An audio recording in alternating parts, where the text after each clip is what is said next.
Hola Madridistas, life's good, isn't it, nowadays? And we're celebrating 4-0 victories with our B team. We got plenty of meme-worthy moments from our celebrations at Ceballos, and we've heard rumblings of contract negotiations and renewals for some of our veterans. And what's not there to smile about? Something else to actually smile about this time is Smooth and Soft Balls. Our sponsor for this video, Manscaped, has a wide range of grooming products to keep you looking fresh and manly.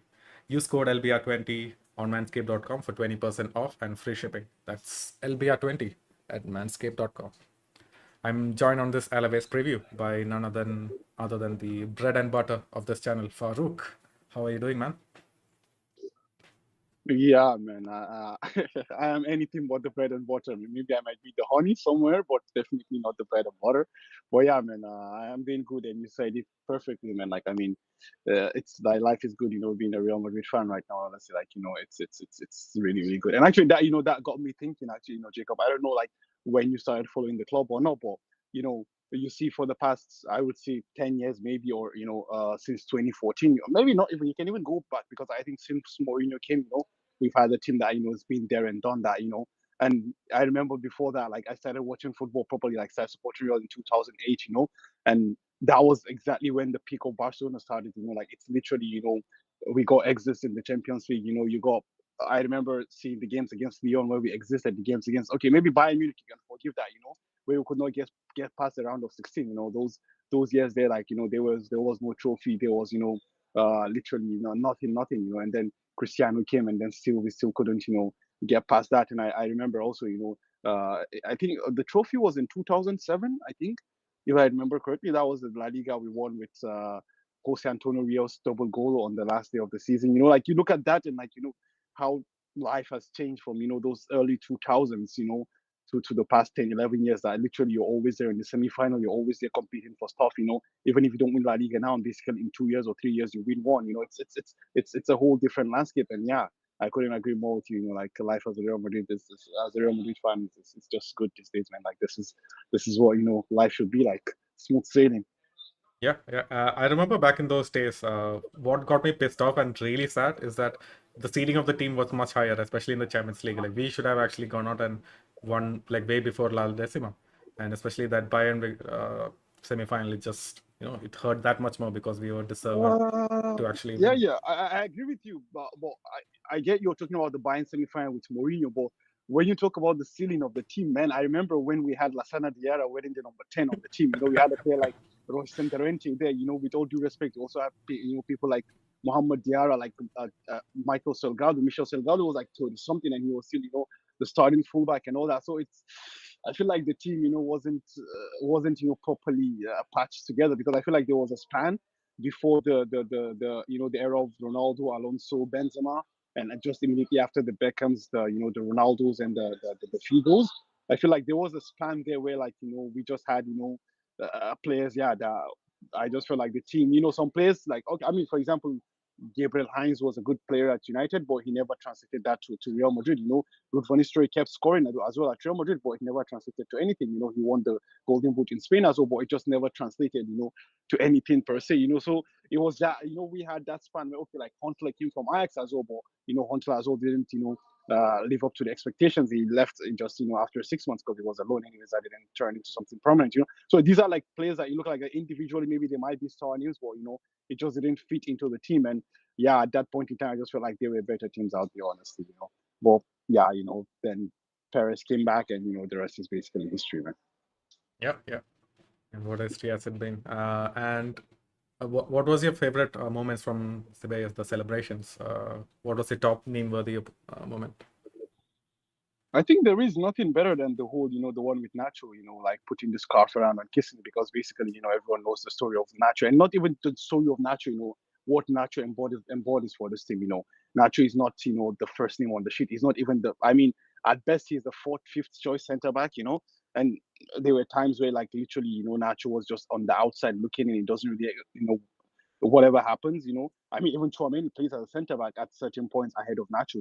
That's how, low his stock was at a certain point in time, and not just this season but throughout the years. Like, for someone like that, literally, I mean, Nacho is the point, for, honestly, in my opinion, for the players from from the Castilla. I don't think it's a player like Carvalho or Lucas Vasquez. No, I think it's a player like Nacho. Because like when you look at it, like Lucas Vasquez and Dani Carvalho literally had certain points in their careers where like they were like the go-to men for the team, but like Nacho was never that, and he still is not that.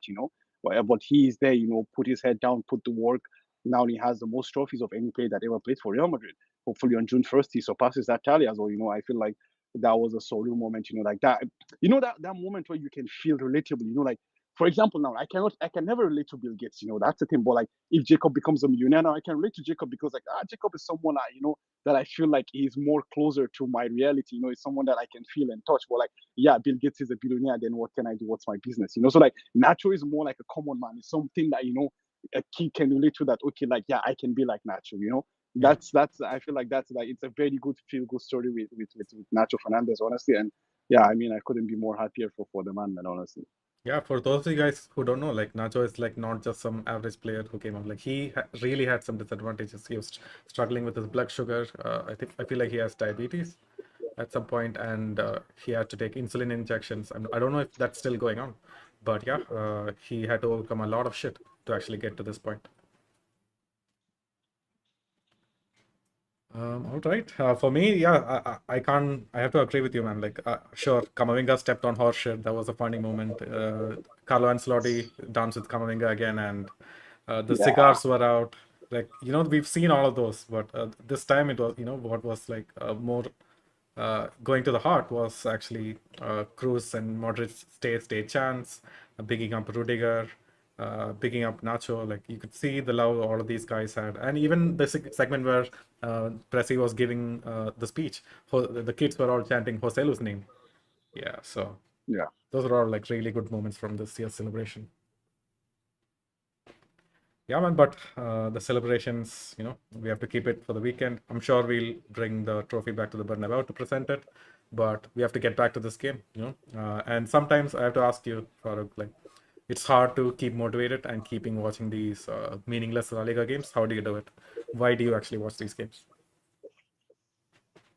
That's the thing. Like, it's these are the games that like literally these are games that really do not mean anything. There is no competition there, but these are the games like as football fans, because I always say this, like whether we like it or not. Like in my opinion, first and foremost, we are football fans before we are fans of Real Madrid. You understand? If you're not a football fan, then you can't even support a football club. You understand? So that's just the thing. Like it's a form of excitement. It's a form of entertainment.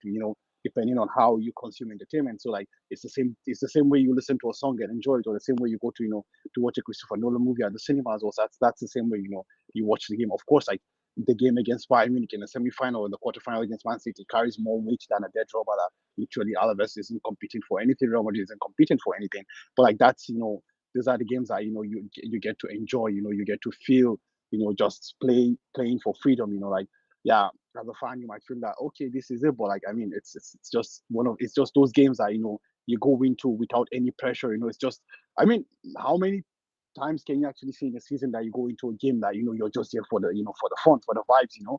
It's so difficult. So these are the games that you go into, you sit down, you enjoy it, you decipher it, you're able to understand the tactics, what's going on and what's not going on. A game that you're expecting to see something expansive, something more interesting. But then you go into the game against Bayern and you're just hoping, God, please let us win. Yeah, Like that's your only, that's the only thing that's there. You're like, God, please let us win. So yeah, I feel like that. Okay, yeah, they might be dead robbers, they might not carry any weight, but like having this caveat attached to them actually makes it really fun. absolutely, man. And on top of that, like potentially we have to remember, like all of these players might not still be there. The likes of Nacho, Modric, Cruz. We potentially could be seeing the last few games from them. So it's gonna be so important to actually turn up for these games. Like keep glued to your screen, see these players, see how they play, because this could be potentially the last time we see them. Yeah, that's actually very true. Like it's interesting. We don't know what the summer might hold or not. As you mentioned, like even the literally the three captains of the team might literally leave at the end of the season. So that's gonna be really really interesting to see how that pans out. So you're right, man. Just enjoy what you can enjoy right now, because maybe there is someone that you're rooting for and he might not be there. And not even the main captains. You look at players like Dani Ceballos, what's going to happen to them next year? What a player like Frank Garcia, what's going to happen to him? You definitely do not know that. So just enjoy this moment while you can. That's just it. Absolutely. And the last time we faced Alaves, we actually had to depend on a Lucas Vasquez winner in the 92nd minute to actually win it.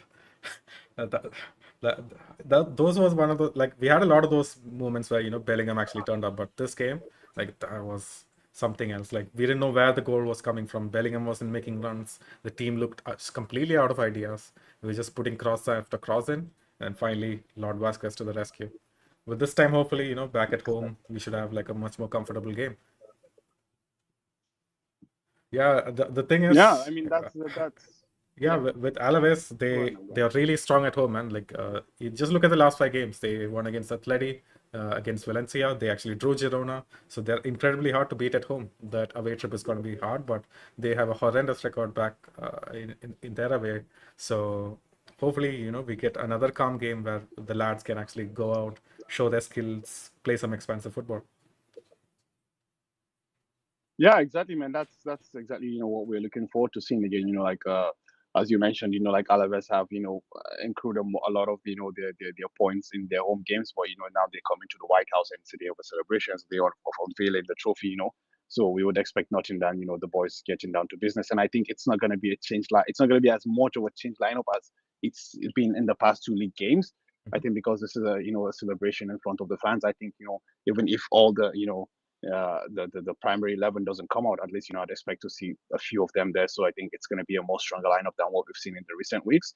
And yeah, as you said, the airway form is not too good, and there's a reason for that, and also like they have a goal differential, I think, a negative goal differential overall as well, so that also tells us something there as well, so I think it's going to be smooth sailing, hopefully a game where, as you said, the boys get the job done again. Absolutely. And interestingly, we're going to be seeing a couple of familiar faces. Rafa Marin plays on and off for them. He hasn't really found that starting point as the left center back, but he's played some important minutes. And Antonio Blanco as well. He's played a majority of their minutes in midfield. So, were you actually excited about Antonio Blanco back when he was playing for us? Yeah, I remember, Blanco, the midfielder, was, quite, exciting prospect once upon a time. But then again, that's the thing, like playing for Real Madrid is not easy, man. Honestly, like, when you're competing with the very, very world best, I mean, when you talk about excitement, I mean, there was no player that had generated greater excitement, at least in the recent years than Martin Odegaard, but he realized that it's just impossible, to break into that midfield because, like, we literally had the span of, Modric, Casemiro, and Cruz, and it's impossible to break into that. And I mean, maybe now the stuff would have been a bit different, but again, now you get stuck with Kamavinga, Chouameni, Bellingham, and Fede Valverde. Again, like you cannot displace those guys. But yeah, that's the thing about this youngsters at Real Madrid. Like every single position is stacked with two world class players. So it's almost impossible to be in genuine competition. Like unless if you're like outrageously good. As we've seen with with players like uh Danny Carval, Lucas Vasquez at a certain point in time. Even we can point back, go back in time and talk about players like Jose Maria Callejon as well. So like that's the thing. Like unless you go and come back and prove yourself somewhere, and then that's the only way you get the chance. Yeah, but Antonio Blanco was given a lot of positive vibes, and then yeah, now he's just lost somewhere there as well. So it's gonna be interesting to see what happens to him. Yeah. Another player that has been like really kind of low key set the league on fire this season is, of course, Simeone's son, Giuliano Simeone. He's like an absolute moments player, man. He isn't the most consistent. He's not getting the numbers that he should be getting, but that's understandable at such a young age. But he's a moments player. He turns up in the big games, scores some absolute bangers. Do you think we can see a bit more out of him this game? Because especially coming from his dad's side and everything, he's going to be fired up against Real Madrid. Yeah, exactly. That's the thing, right? So that's what I was gonna say. Like he's definitely gonna be looking towards Real Madrid and shit like that. So like at least just for that, he's gonna be have a bit of fire in him. But then, as you mentioned, like he's definitely a moments player. So I wouldn't be surprised to see him trying to cause menace here and there. But eventually, I just think he's not gonna be strong enough, to be able to cause permanent damage. Yeah, but we have to remember it's gonna be probably Lucas Vasquez. Maybe it's Carvajal. We don't know.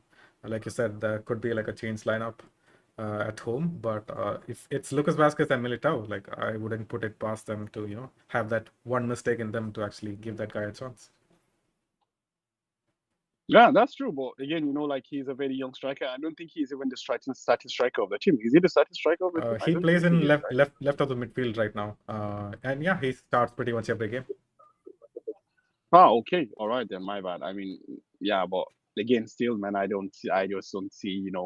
I would expect huff and puffing, but I don't think it's gonna lead to something quite extraordinary because, yeah, I mean, if he was his elder brother, Gio Simeone, then yeah, I'll be a bit, uh, be like, yeah, Gio is like a striker that has shown us that because when you actually look at the stats of Gio, like actually he quite scores like because he's played not played like he's not been I think other than I think it was for a short span at Fiorentina, he was a starting striker, and I can't recall where he was before then. But like other than that, like he's not been a starting. He hasn't gotten extended minutes. But when you look at the goals he scored quite a lot of goals. Yeah. But yeah, I mean, I just don't see him costing out enough. But I mean, he's a player to look out for as well. He's still just young, as you mentioned. So maybe in the coming years he might be a player that might be interesting. And already with Alaves, easily in mid-table. So maybe next year will be explosion for him or something like that. So Yeah, I might be one mean, to look out he for. could go back from loan, like Atletico could call him back, and he could have a good decent season. But they do have like a real competition up front too. It's like who are you gonna remove? You can't remove Griezmann, you can't remove Morata. Depay is right off the bench. Riquelme is actually doing pretty good too. So I don't really see a team, a scenario where they actually need him, and he's gonna start a lot of games. So maybe he just stays at Alaves. That could be, that's just something as well. You never can tell. I mean, it does. Alaves, that's not the end of it. I mean, it can be. You never can tell. Maybe it's another team in Europe. Like we've seen, like Italian teams taking punt on Spanish players. For example, we saw with Brian Diaz going to Milan and developing his skills and coming back and showing us the business side of it. Even Alvaro Morata once upon a time was on UV's books. So yeah, that could be something. Like changing of a league, going somewhere, learning his trade and coming back a better and more developed player. Yeah, man. But can you imagine your dad being the manager? Like, don't you think it's gonna be an uncomfortable Bro, scenario? Yeah. definitely, man. Especially if that man is Diego Simeone, bro. Oh shit, bro. I can't, man. I just can't imagine. I mean, if your dad is someone like Carlo, I can see the way it goes. But like, I mean, with these crazy coaches we have out there, man. Like, I mean, and the father of all crazy is Diego Simeone, man. I don't know, man. Honestly, where does the dad end and the coach begins, or where does the coaching end and the dad, and the dadship begins? It's crazy, man. It's gonna be interesting to see how that pans out. But yeah, man, I just can't imagine Diego Simeone being my dad and I'm playing for this team. Horseshit. Yeah, gonna be fun one to watch out for in the future. But yeah, man, this is probably a good way to listen a bit from Manscaped and from Doris. And when we get back, we're gonna be discussing some strategies and some things to look out for in the coming summer, and we're gonna get into the Real Madrid lineups as well. So stay tuned for that. But Doris, take it away. Well, I'm ready. The summer's coming up, and I just wanted to remind you that we partnered up with Manscaped. So go to manscaped.com, use code LBR20 to get 20% off and free shipping worldwide. That's code LBR20 at manscaped.com. And just to remind you about the things that they do have on their website that you can use our code on, you can get the Lawnmower 5.0 Ultra. It features a spotlight, a very bright Spotlight is waterproof, super safe, skin safe technology. You can use it in the shower. There's no way of you cutting yourself. If you get the full package, the 5.0 Ultra package, you also get a nose and ear trimmer, ball deodorant, aftershave, baggies, a cool newspaper, boxers, a bunch of extra equipment. So if you want to maybe get the whole package, but you have a whole variety of products on the website that you can use the code on LBR20. They got mats for shaving, they got shears like scissors, clippers, boxers, loads, creams, aftershaves, whatever you want, whatever you need, they got it. Also the beard Pedro, a very high quality trimmer for your beard, a bunch of things. So go to manscaped.com, use code LBR20 at checkout to get 20% off and free shipping worldwide. That's code LBR20 for 20% off and free shipping. Back to the video. Thank you. Hey boys, we're back on the air. Farouk, I have some difficult questions for you that could potentially make you uncomfortable. But yeah, we have to ask these questions before the summer comes up and suddenly we are left with a lot of these decisions, and we could like, maybe reflect on this and say, hey, what was the club thinking? Like we should have actually gone with this instead. So yeah, the first question is, if you had to pick one of Luka Modric or Toni Kroos to stay, who would it actually be? Because the rumors is like I Wow. saw a lot of conflicting rumors saying definitely both couldn't end up staying. It has to depend on one of them. If one of them decides to renew, then the other leaves. Wow. Wow. Wow. Wow. Uh, That's interesting. you don't have to like just compare them as players. Like with these questions, you have to like just say who will have probably the bigger impact on the team, especially if we potentially switch to a 4-3-3. Who would it be?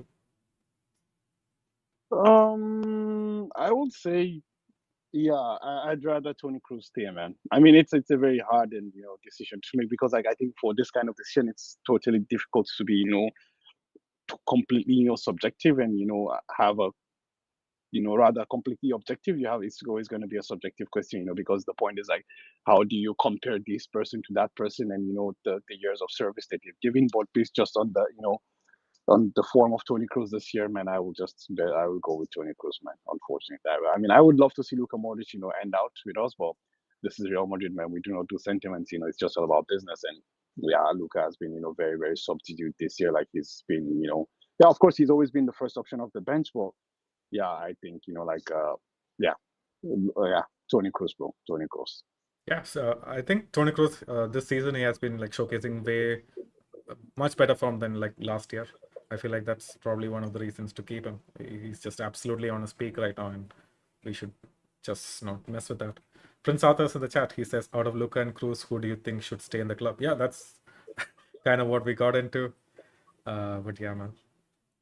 Who do you think should say Prince Arthur? We both say it's Tony Cruz, but he says he prefers Luka. Like, I'll tell you why the argument is there for Luka Modric. If we actually switch to a 4-3-3, then Tony Cruz is not going to have the cover that he's getting now right now. He's not going to have the freedom. He is going to have to track back. He's going to have to defend, and I feel like Modric probably does a better job there.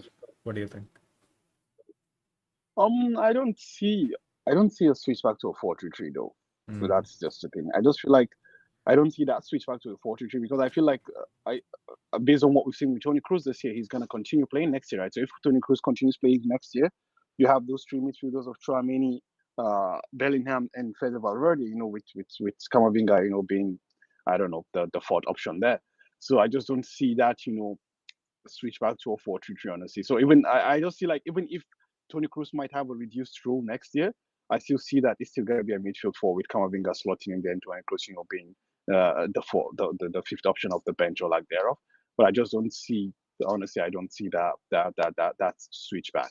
Or if the switch back to a 4-3-3 happens, I actually think both. Irrespective of who stays, Luka Modric or Tony Cruz, I think they both wouldn't start in the 4-3-3 because in the 4-3-3 now, like you're definitely gonna need the legs to borrow Sonate's words. You're gonna need the legs definitely, and the legs is being offered by a midfield trio of Jude Bellingham, Tchouaméni, and Fede Valverde. Yeah, so God forbid in that scenario, both Toni Kroos and Luka Modric leave. And yeah, man, like suddenly we're left with a very thin midfield. Who's going to be the second player off the bench for the midfield? It's Ceballos? I don't see them both leaving. I think one of them stays, man. I mean, unless if Tony Cruz decides to retire, I think one of them stays. Mm. And I just don't see Tony Cruz retiring just yet because I mean, Luka Modric, of course, we know the problem is at the reduced role. Of course, like that's the problem. But away from that, he would want to stay, but it's the reduced role that just it's too much for him, and especially like I don't know. I think he has a target of playing at the World Cup again, so like having a reduced role, doesn't put him in prime position for to play at the World Cup once more, maybe for one last time, especially since the World Cup is in the US. So like I think maybe a journey to the MLS or maybe even to Saudi Arabia, who knows, might just put him in the prime position, to play the one last time at the World Cup and then call it a day. But I think we're not gonna allow both to leave, and if both leaves, then I think that's gonna be a huge ask, to just transition to that because we saw at the beginning of the season like Carlos started without either Modric or Cruz, right? Yep. And later on he integrated one of them back into the team. That's telling you that like maybe the team is not just ready to have that shock, because like taking them both at once is like, a shock to the team. So I'd say like, yeah, having one stay, like gradually taking them away one by one, I think that might be something. Yeah, I mean that kind of begs the question for it. Like you saw at the starting of the season, the team just had no control. It was just trying to get the ball to the forward somehow. We never controlled any of the games. So, and we don't have a metronome. We don't have a Toni Kroos or Luka Modric replacement who can actually set the tempo. Do you think that just in the future, maybe a couple of years from now, we'll actually be struggling in the midfield? Yeah, I definitely think so, man. I think that's the thing. Like, like of course you can never replace players like for like. I mean, even Casemiro wasn't replaced for the Casemiro 2.0. Like it's Casemiro for Chouameni, a different kind of player. So that's the thing. I think like it changes the way you play. It changes your style of play. It changes the requirement you need to have from a midfielder. Of course, like when Tony leaves, you're not gonna find someone who's gonna set the tempo. Of course, we got lucky because you had Xavi Alonso at one point, and then you moved to Tony Kroos. You understand? Like that was a seamless switch. But then, like I think just the style of play will have to change. Like it's because when you look at the players we have, like there is no one in the profile of a Tony Cruz. There's no that tone setter, like there's no that metronome as to worry or what. So that's why I think like it's gonna be interesting to see how Carlo changes this. Like the question also becomes like, can actually Carlo change this? That's also another question. So Yeah, that's definitely a question. Sunil is in the chat. He says we can definitely do with both being here next year. Yeah, man. I feel like if both decide to stay, we're definitely not changing back to a 4-3-3. That's clear intent from Carlos saying, "Hey, we can actually stick with the diamond," and then the scapegoat actually becomes Rodrigo, right? Vinny's not gonna be substituted off. And what do you think about that? Is that really the best way to go? I mean, I have always said this. Like I have always said this, irrespective of what happens or does not happen. I always felt like there are gonna be difficult discussions to be had with Rodrigo. That's just it. So it's I don't know. It sounds really harsh and very unhuman like, but like there are gonna be difficult discussions to be had with Rodrigo like this. There is no doubt about this.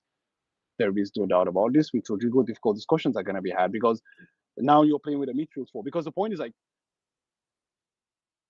Mbappe and Vinicius Junior are not, if Mbappe does come, that is, are not the most, what's it called, most, defensive players. You need that cover, you need someone to cover for them. So hence the midfield four, if you have a dynamic midfield four, you get a lot of coverage for that. But I think like Rodrigo, a lot of difficult discussions have to be had with Rodrigo. I don't know what the direction the discussions are gonna go or how it's gonna end. But yeah, bro, difficult discussions, man. Difficult, very, very. Yeah.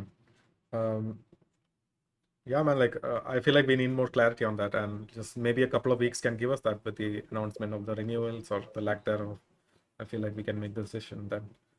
Uh, Prince Arthur says with Mbappe, we can actually play a 4-3-3 and we can produce more goals. Yeah, I mean, it's hard, man. Like you never get the control, and then like what happens when we score 3 goals? Maybe after that we concede 4 goals. That's always a possibility.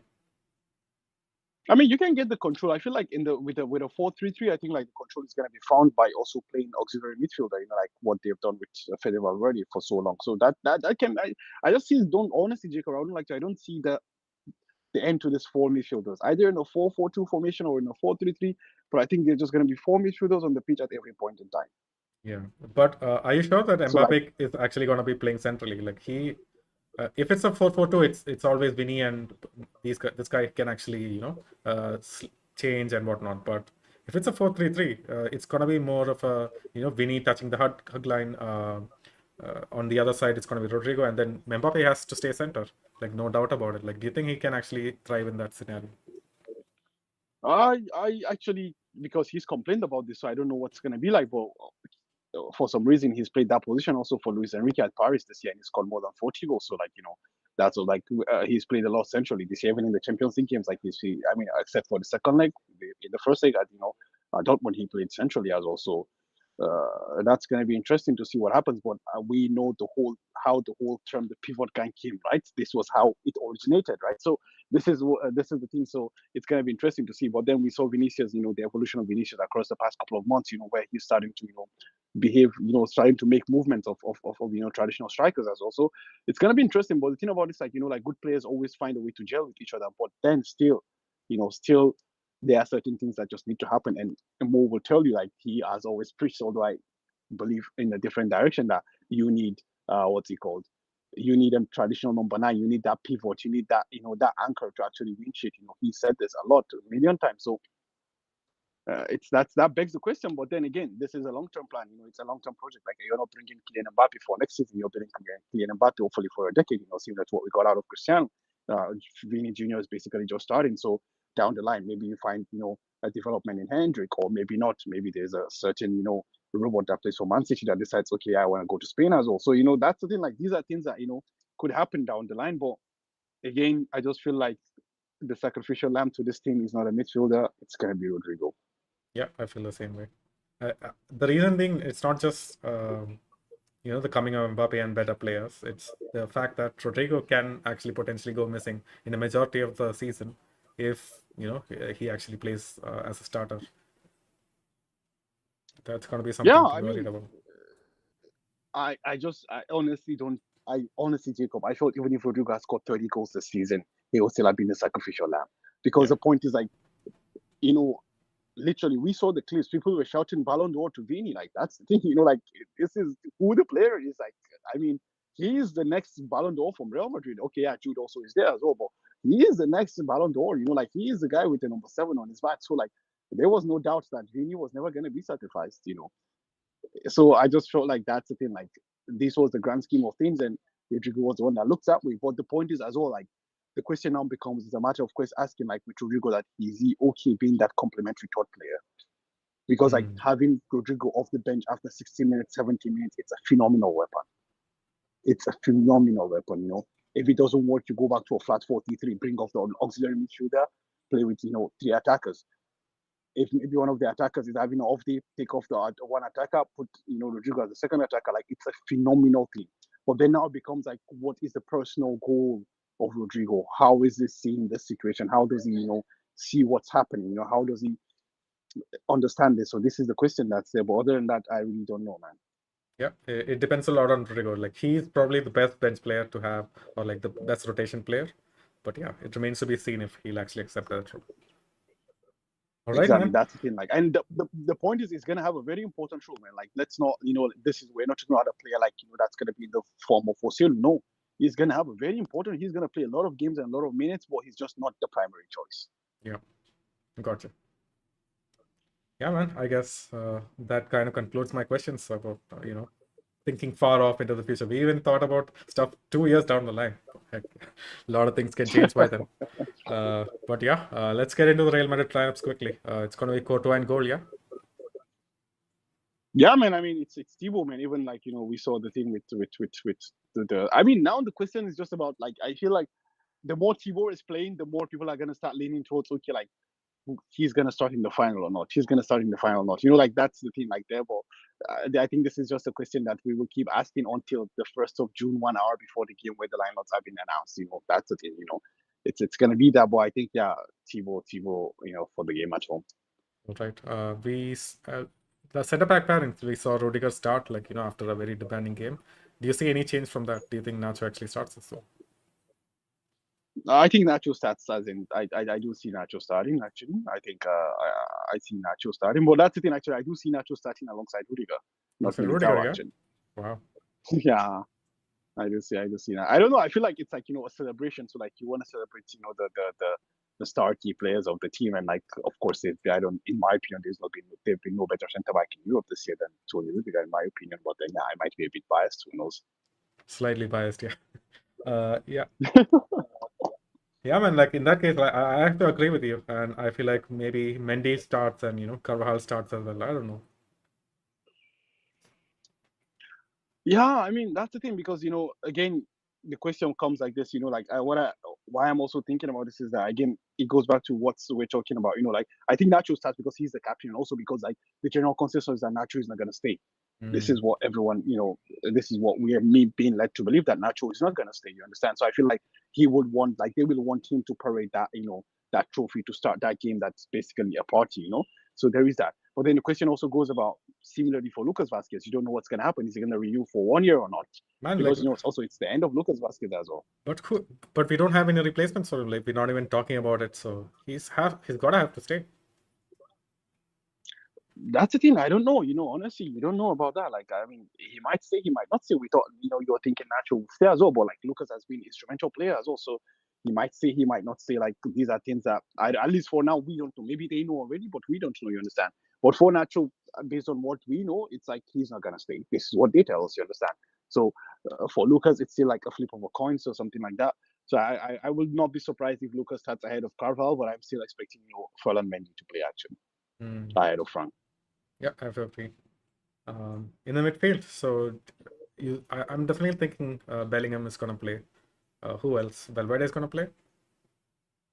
I don't think Ferry plays, man. I think Jude plays. Honestly, I think Jude plays, and I think you're gonna have Tony Cruz as well there somehow.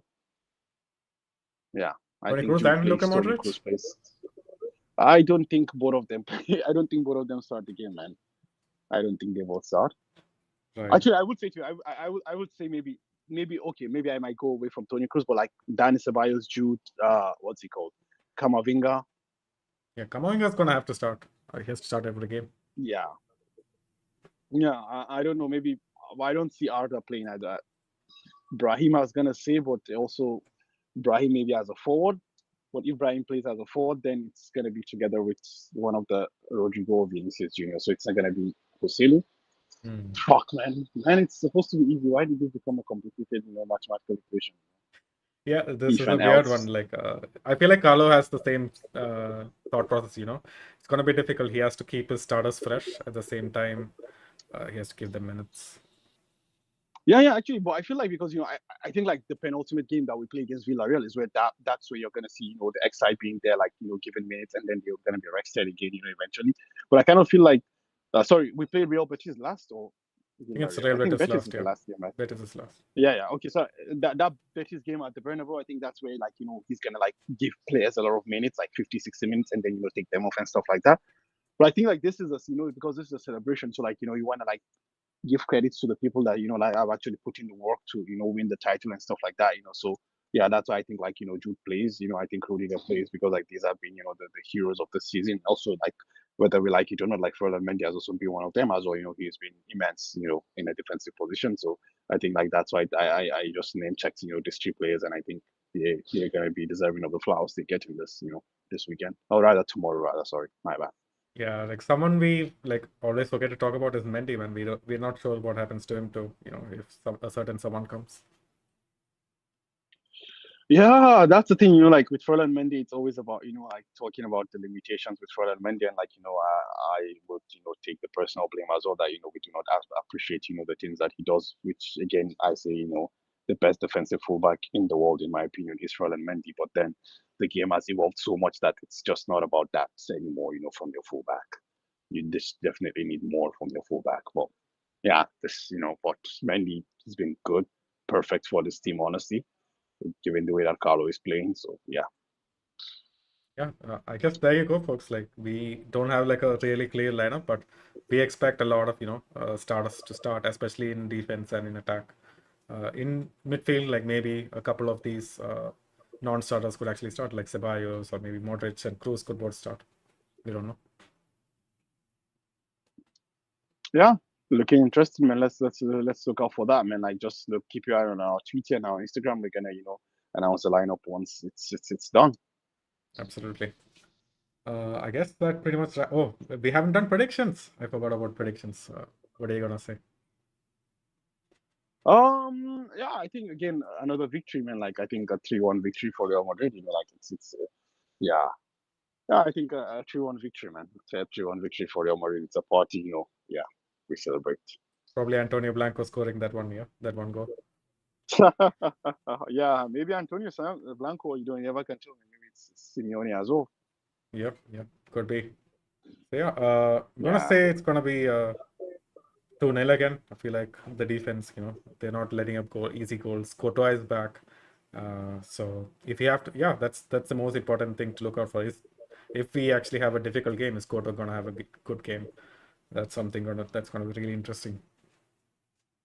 Yeah, right. I mean, I think that's one thing that's interesting. Like, I think that's one thing that every Real Madrid fan is, trying to be curious about. Like, okay, like let's have a difficult game and see how does Courtois react. You understand? Like I feel like that's something that's okay. Like no one wants, everyone wants to win an easy game, you know. But I feel like deep down in our heart, like we have this, like, okay, what if the game is difficult? How does this man react? You know, let's see, is he gonna be back to his old self or lack thereof? You know. But for me, actually, Jacob, honestly, like whoever starts the game, you know, I am fine. I mean, Yep. I'm talking about the UCL final. Yep. Whoever starts the game, even if he makes a mistake or doesn't make a mistake, like you know, they have just both earned to be in that position. That's the thing, you know, like Coach has earned the right to, like, you know, literally come back 1 minute before the game and start that game, you know. And Lewin also has earned the right to, you know, start the Champions League final as also. Either of, you know, who plays, I am totally fine, even if they eventually make a mistake in the game or whatever. Like it's fine. It's, you know, this is just how the game is. You know, everything is a risk eventually. Yeah, I feel the same way. I'm gonna totally back Ancelotti, even if it turns out to be a horrible decision. He, this is just something you just can't make Yep. logically. You just have to go with your gut. Exactly. Exactly. Exactly. All right, man. I guess that wraps up this episode. Guys, stay tuned for the fan cams right out of Alaves. It's going to be a celebration.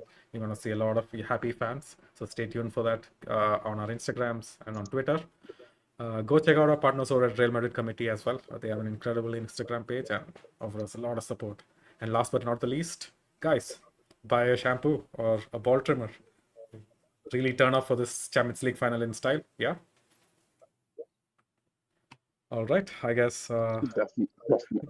with that, Farooq, you know what We to say. won. Exactly. Exactly, man. Hala Madrid. Hello, Madrid.